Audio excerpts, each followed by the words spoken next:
नमस्कार दोस्तों। वर्त और स्पष्ट रेखा की बात करते हैं। बिल्कुल सिंपल प्रश्नावली, कोई दिक्कत नहीं है। जैसे हम वर्त तो पढ़ते आए हैं, वर्त की परिधि को स्पष्ट करने वाली रेखाओं के गुणधर्म हमें पढ़ने हैं। बहुत ही सिंपल प्रश्नावली, छोटे छोटे कोटेशन है, आप सब देख के जाना। जो भी प्रमेय सिद्ध करने के दे रखे वो कोटेशन याद होने चाहिए। बाकी सवाल बहुत ईजी आता है इसमें से। देखिए, पहला सवाल हम बात कर रहे हैं। एक ओ केंद्र वाला वर्त चतुर्भुज ABCD की चारों भुजाओं को अंतः स्पर्श करता है। यदि AB को स्पर्श बिंदु 3:1 में विभाजित करें तथा AB बराबर 8 सेमी हो तो वर्त की त्रिज्या याद कीजिए, जबकि OA बराबर 10 सेमी दे रखा। देखो, प्रश्न दे रखा है, उस पर आप चिंतन कीजिए। पहले क्या दिया? एक वर्त है जिसका केंद्र O है, चतुर्भुज ABCD उनकी भुजाओं को स्पर्श करता है। फिर आप चित्र बना के ये लाइन आगे लिख सकते हैं। चित्र बनाएंगे। पहले ये कह रहा है एक O केंद्र वाला, तो ये O केंद्र वाला त्रिभुज है। इसको चारों भुजाओं को स्पर्श करते हुए एक चतुर्भुज गुजर रहा है, ये जिसका नाम मैं दे रहा हूँ ABCD, यही है। और फिर क्या है, इसका नाम मैं दे दिया EFG और H, ये नाम दे दिया।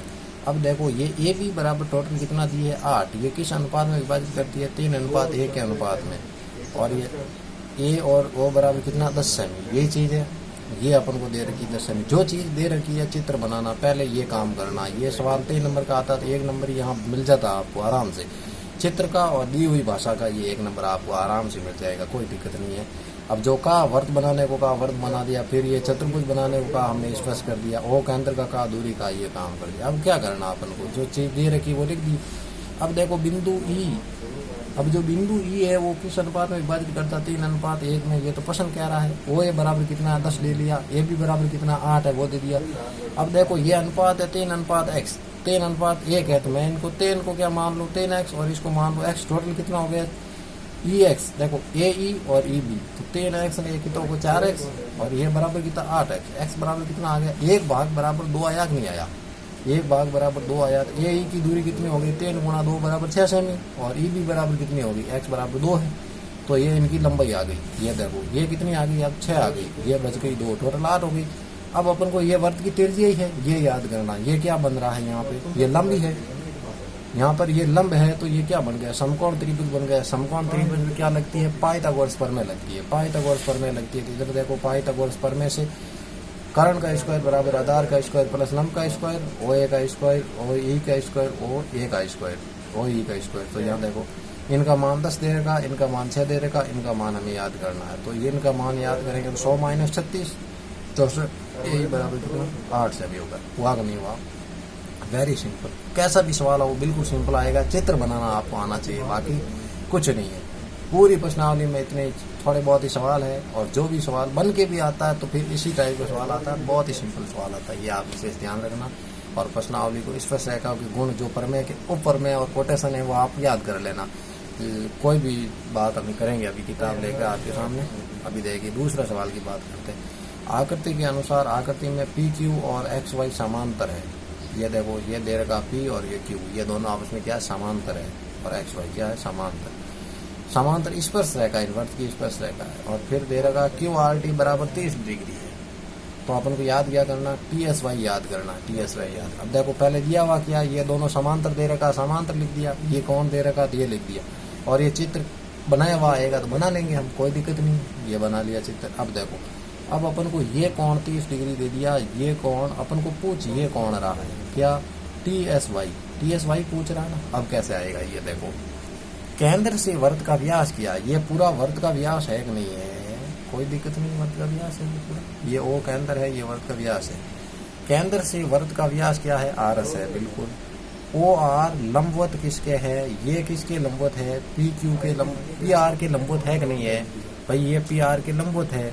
और OS ये किसके लंबवत है? XY के लंबवत है। यही तो हमने लिखा, दूसरा कुछ नहीं लिखा। ये लंबवत है तो यहाँ कोण कितना बनेगा? 90 डिग्री का बनेगा कि नहीं बनेगा? ये चीज़ अपन को कंफर्म करनी है। चलो ठीक है। QRO, देखो भाई, अपन के पास क्या है?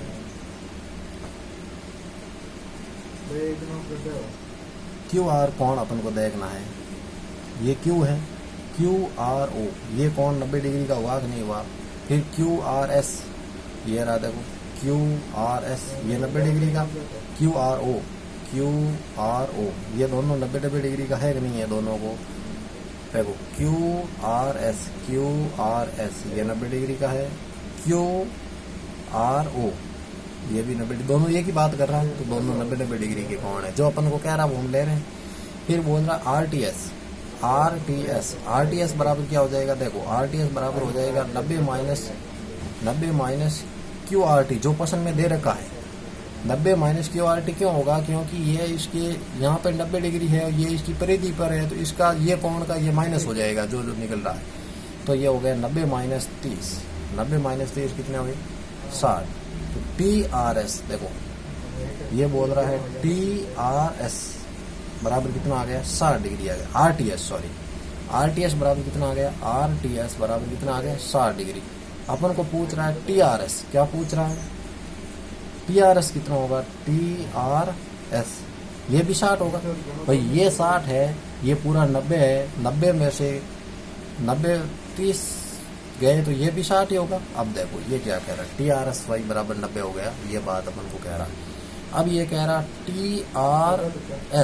TRS जो हमने वापिस जो 60 निकाला और TSY मतलब जो कोण ये बन रहा है ये और ये कोण जो यहाँ 60 डिग्री का है कि नहीं है, TRO या इसको नाम क्या देगा TRS कह सकते हैं, यानी ये TR और S ये कोण 60 डिग्री का है, तो TS और Y ये कोण दोनों एकांतर कोण हुए कि नहीं हुए, तो ये कोण बराबर होंगे। देखो TRS बराबर कोण TSY ये दोनों इक्वल होंगे, क्यों होंगे, क्योंकि ये कौन से कोण है, एकांतर कोण है, तो ये बराबर होंगे।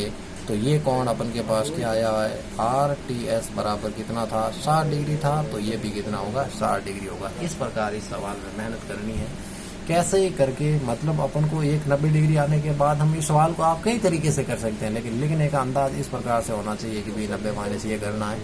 मेरे पास समय अभाव के कारण मैं सही हैंड राइटिंग में नहीं लिख पाया, लेकिन आपको अच्छी तरीके से सवालों की प्रैक्टिस करनी है और आप किसी भी गणितीय संक्रिया को सही रखते हुए आप इन चीज़ों के उत्तर निकाल सकते हैं। मैंने आपको पहले ही बताया, इनका उत्तर कोई फिक्स नहीं होता, कोई परमानेंट नहीं होता, कोई तरीका ऐसा नहीं है कि यही तरीका इसमें लगेगा। आप किसी भी तरीके से करो, सिर्फ गणितीय संक्रियाएं सही होनी चाहिए, ऐसी मैं आपसे आशा करता हूँ। तो आपको कुछ समझ में आ रहा होगा ये चीज़ें।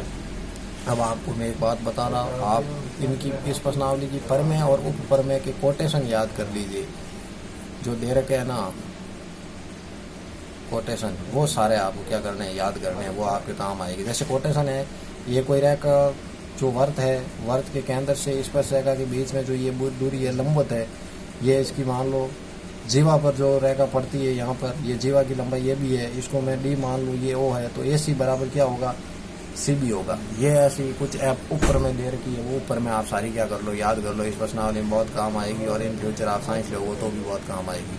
तो मैं आपसे आशा करता हूँ आपको ये बहुत अच्छी तरीके से समझ में आया होगा और आपके रिवीजन में ये बहुत ही सहायक सिद्ध होगा। तो जय हिंद, जय भारत।